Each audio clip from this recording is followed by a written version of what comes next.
is Rogers TV. Focused on quality and convenience, there isn't much you won't find at Marie's Mini Mart. Home-style breads, sandwiches, plus a variety of artisan breads and delicious single-serve desserts available exclusively at our Frecker Drive location. Marie's Mini Mart, with 25 locations wherever you go, there we are.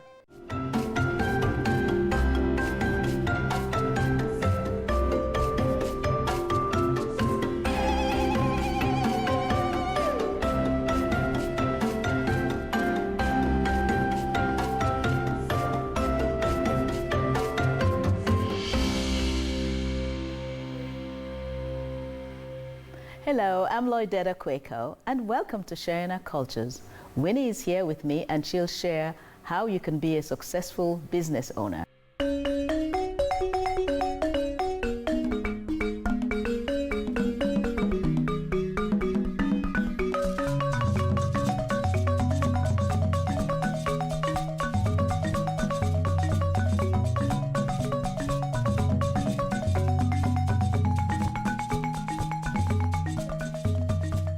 Hello and welcome to Sharing Our Cultures.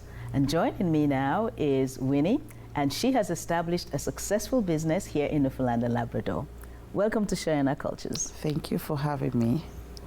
It's our pleasure. And when I think about you and what you have achieved, I kind of think, how did you end up in this province in the first place? They say when you get married, you follow your spouse to wherever you guys want to make your dream come true. So my husband came here as a student, so we came to Newfoundland for him to finish his studies, and that's where I came in to Newfoundland. We never heard about it before, but the school brought us here. Okay, and what was the experience like for you when you came here? It's totally different from where we're coming from. We're coming from a country where there are more of introverts and language little barrier for us. Coming to Canada was totally a different story for us. It was the first time we heard our neighbors say hello to us, and we were turning our heads, looking around, is he talking to me? So Newfoundland was a total game changer for us. Okay. But you came and stayed, so he completed his studies, did he? Yes, yeah. He completed and is still reading because he loves reading. Okay. That's part of his hobby. But for me, we saw this place and we just fell in love for what it is. It's a place where we just said it's good to raise a family, it's quiet, and people are willing to help you and share with you. So we say, why not stay here and just raise our family here? This is a family-friendly environment. Okay. And so the idea of starting a business, how did that come about? Oh, story. It's just me. I actually was working and we were laid off for some time.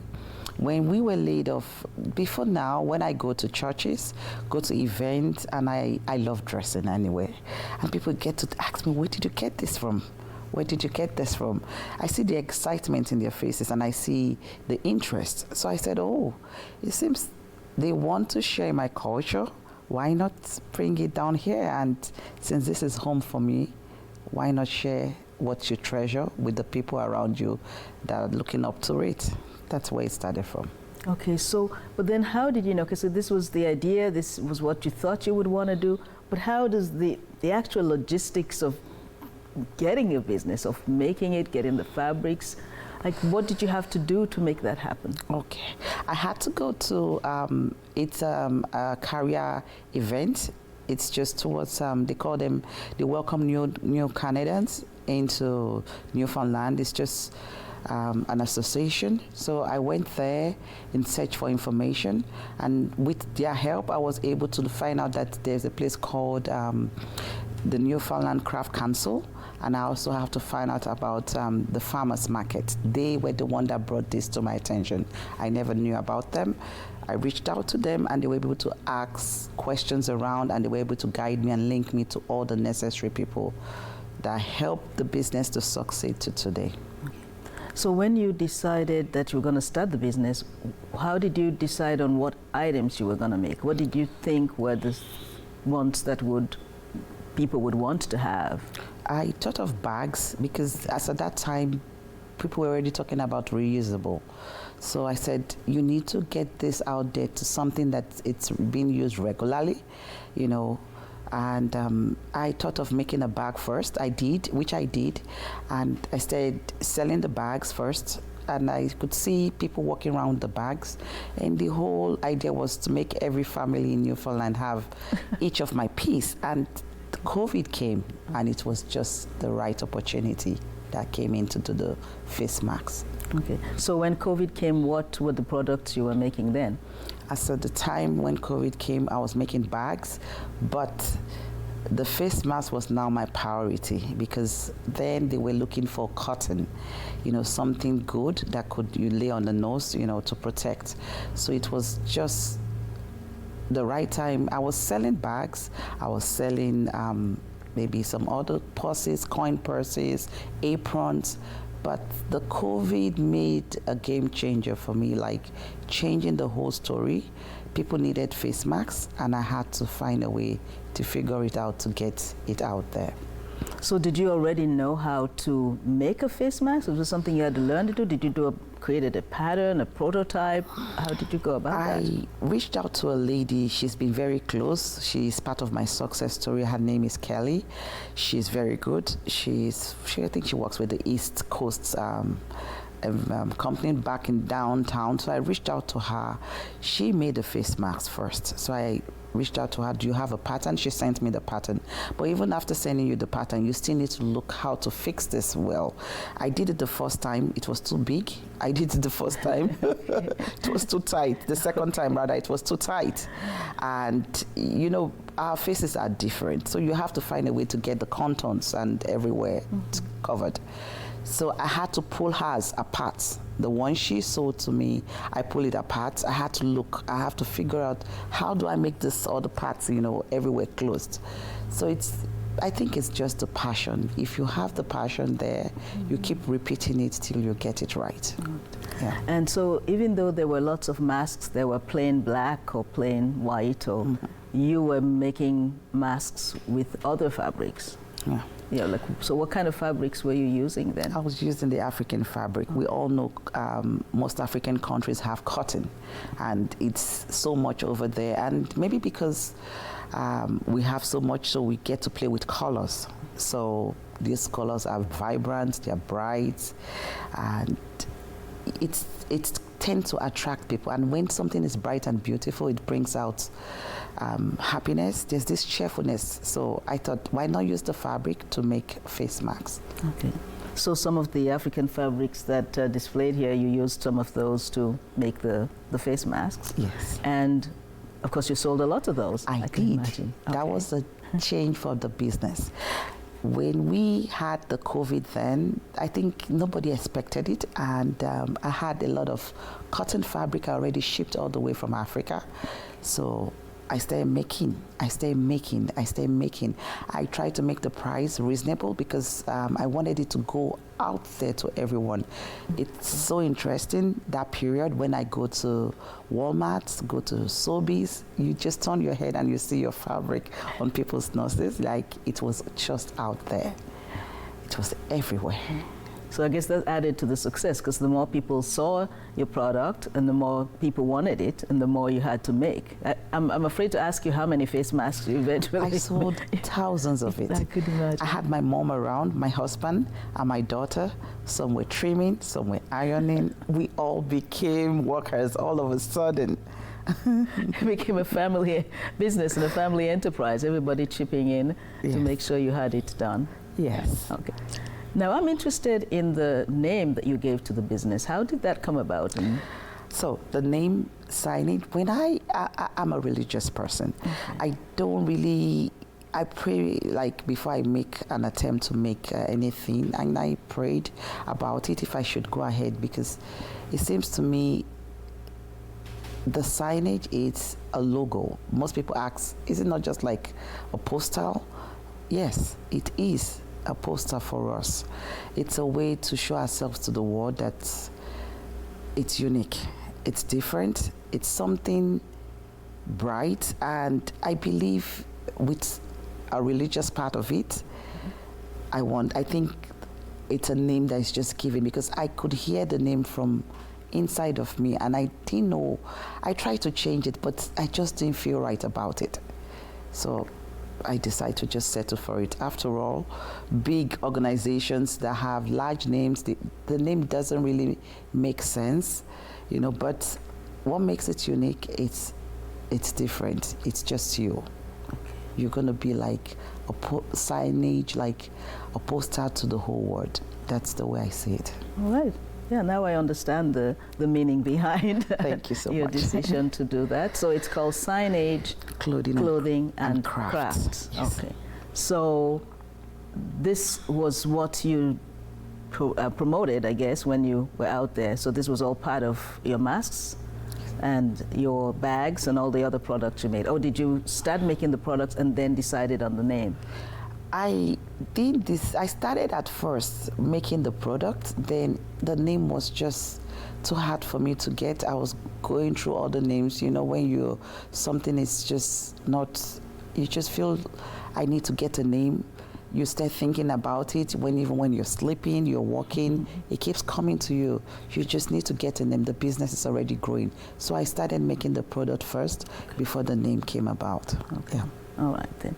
And then you had an opportunity to sell these products at the farmers market. Yes. So what was the process like for that? So for you to sell at the farmers market, you have to go through the craft council. They have to go through your product. They have to vet it. They, you know, look through if everything is okay, if it's well made. And I went through that process with the help of that organization I talked about that brings new Canadians into Newfoundland. So they took me there and they went through the product and it was certified to be able to sell at the farmers market. So that was how the whole farmers market, and you know, everybody knows the farmers market, where every culture, people come around to eat, to relax, to drink. So it was just the right place at the right time to sell the product. Right. And when I go to the farmers market, you have the right position at the right place. Because as soon as you go in, yours is pretty much the first stand that you will see. And of course, it made that very popular, and it added to the success of your business. Yes. Yeah. Well, we're going to take a short break, and when we come back, you're going to give us some ideas for the people who are here, who've come in newly, and are thinking, I want to start a business. I want to have a successful business like Winnie. And maybe you can give them some tips and tell them, you know, what they can do. And we'll also talk about, you were so successful that someone wanted to write about you. So we'll tell about that story as well when we come back, right? Okay. Thank you so much. And Sharing Our Cultures will be right back. Your opinion matters, and we want to hear from you. Get in touch with us using our viewer feedback line, your direct connection to shaping the shows you love. It's easy. Just grab your phone, scan the QR code on your screen, and take our quick survey. Share your thoughts, and let's make your viewing experience even better. Welcome back to Sharing Our Cultures, and we're going to continue our conversation with Winnie. Thank you. Now, I would like now to know how you started off with the sewing. Like, did you have some experience of sewing? Did you learn it when you came here? And then maybe after that you can tell us how someone could start a business if they wanted to here. Okay, so at home, growing at home back in Africa, you stay with so many people apart from your siblings. You have aunties, uncles, cousins, all of you staying in the same house, you know, like a large family. So my aunt was always sewing, and that's where we could jump into her sewing machine to mend things, and that was where the passion came from. I started sewing from childhood. But coming here, you know, you have different names.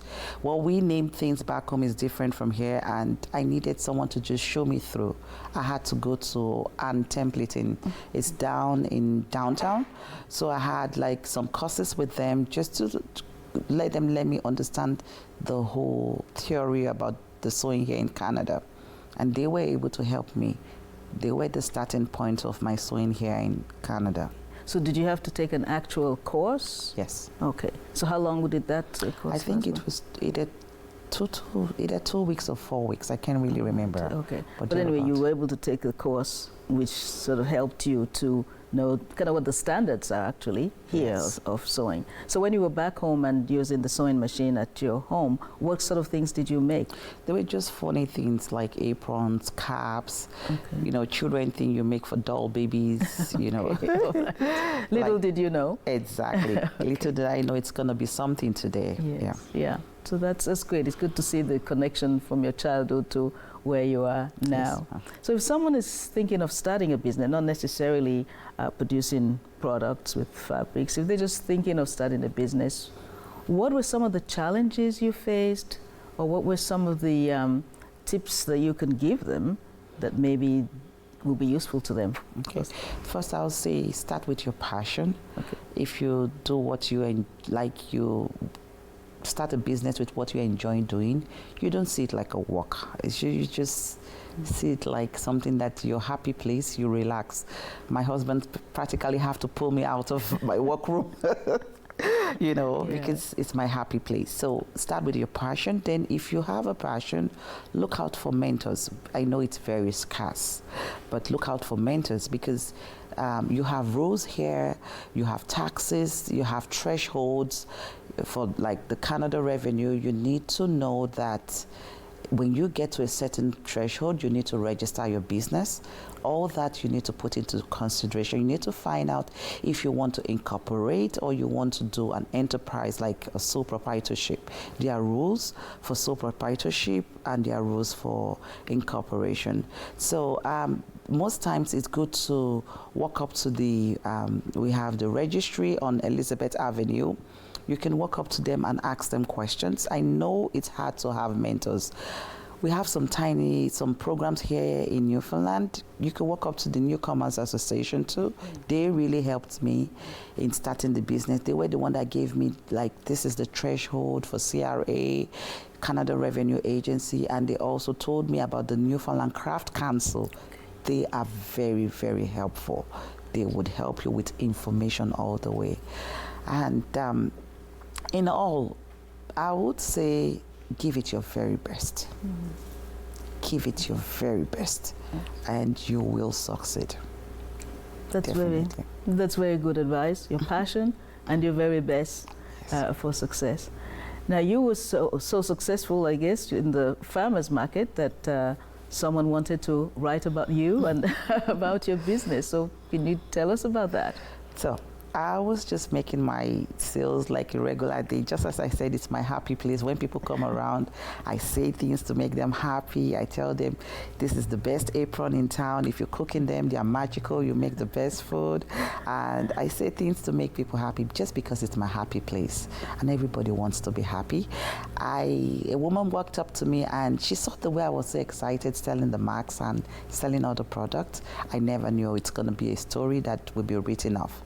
So later on, she took my contact and she said she threw it away, or maybe she misplaced it, but she now said, I need to reach this lady. She kept searching for me until a particular day she found the cards and she reached out to me.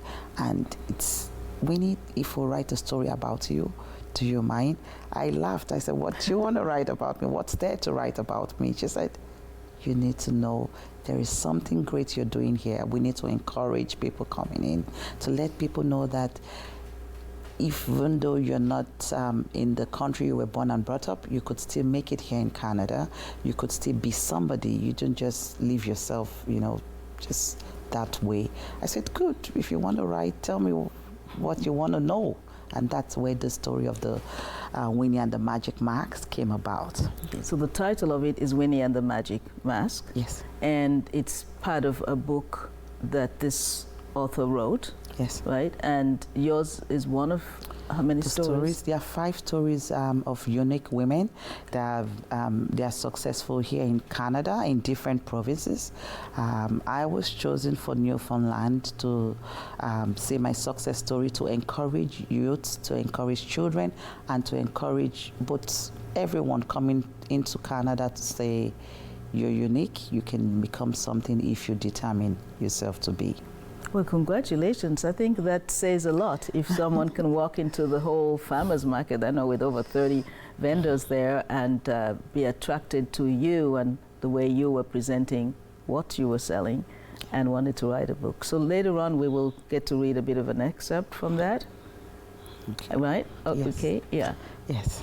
So you have these lovely fabrics that you've made all these products from. Can you tell us where do you get them? I don't think I've seen them here, so I couldn't purchase them at the fabric store here. But tell me, what's the process? How do you get these?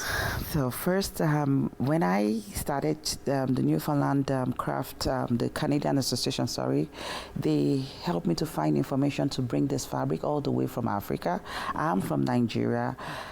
Most African fabrics, they are almost all the same. You cannot differentiate from Ghana, from Nigerian, South African, and all that. It's just called African fabric. Some people give it different names like Ankara. So I go back home to shop from a wholesaler. They put it together, so I have to find out cargo company that would bring it all the way to Newfoundland. And that's how I bring it. Sometimes it takes like 3 to 4 months.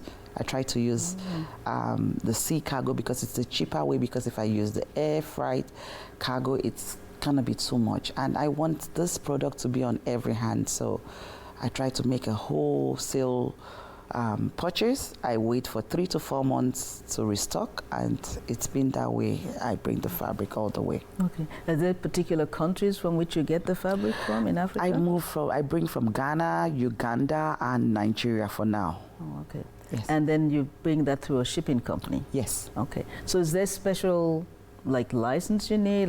How does that happen? What's the process? Because I'm thinking about myself. If I wanted to bring something, from Africa, what would be the first place I'll go? And how do you do that? So first, I had to go back home to look into these people selling this product, getting it. You buy from them. You have to ship you have to post the money back to them. They have to convert it to their currency, whichever country I just mentioned. Once you do the purchase, you finalize with them. You have to let them do the packaging and send it to the cargo company. The cargo company, what they do is that you pay them to bring it down to Canada. They pay the custom fees. You're not involved with the custom fees and all that, because it might be. I tried at first to open call CRA and explaining to them I have to bring this in. I created an import account and all that. They explained the process to me, so I had to do more research. So it's more like bringing in. It's way better. You don't put yourself into much stress. Let the cargo company and the logistic company pay just like you pay other cargo companies. Let them do the clearing fees. Let them do what you're supposed to do. You just get an evidence of your payment and an evidence that it was cleared through customs, then you should be covered. Good. That's very good information. Yeah. So now I think we're going to ask you if you will read a short excerpt from the story that was written about you. Okay, I'll just bring it up.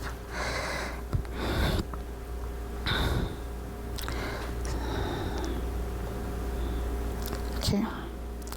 So I'm going to say Winnie and the family worked long hours every day. Everyone wanted to buy her Macs because they were so cheery. They fell in love with the vivid colors and the delightful patterns.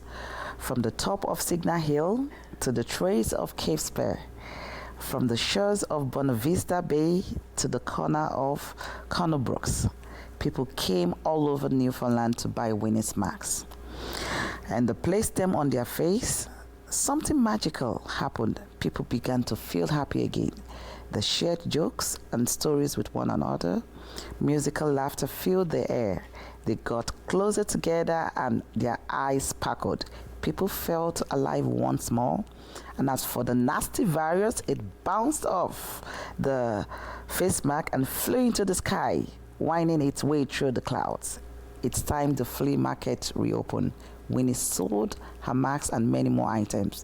Soon her business began to flourish, just as she imagined, and Newfoundland became a newfound home.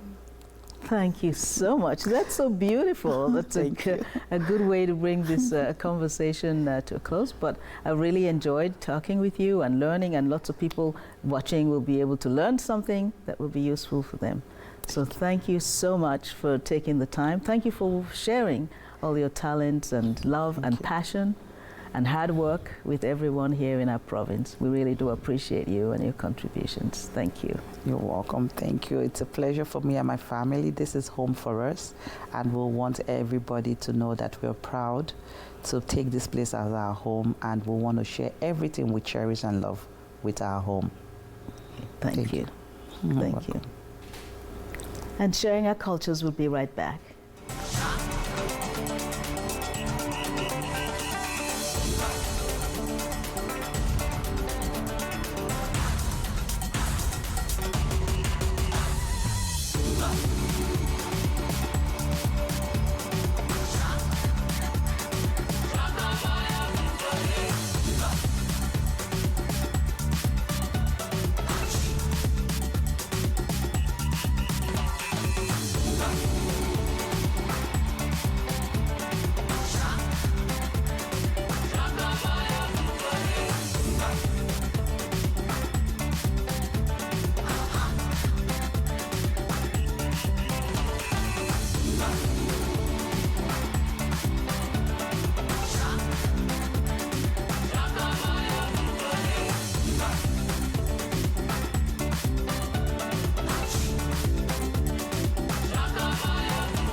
Thanks to Winnie for sharing about her business, and you can check her out at the Farmers Market.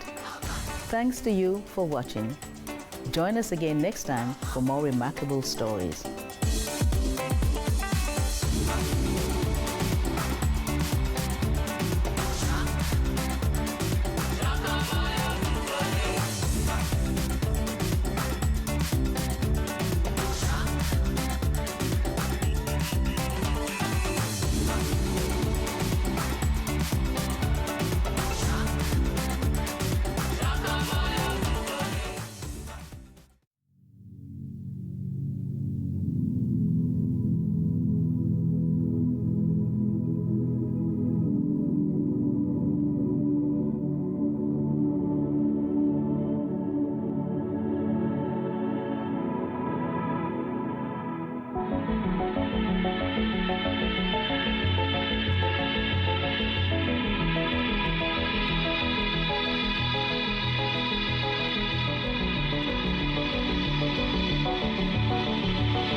If you want convenience, Marie's Mini Mart is here for you. A one-stop shop for a variety of products, home-style breads, sandwiches, plus check out our freshly baked artisan breads and single-serve desserts exclusively at our in-store bakery on Frecker Drive. With 25 locations, wherever you go, there we are. At Sharing Our Cultures, our programs, projects, and events focus on engaging school children and youth from diverse cultural backgrounds as they integrate into the society in Newfoundland and Labrador.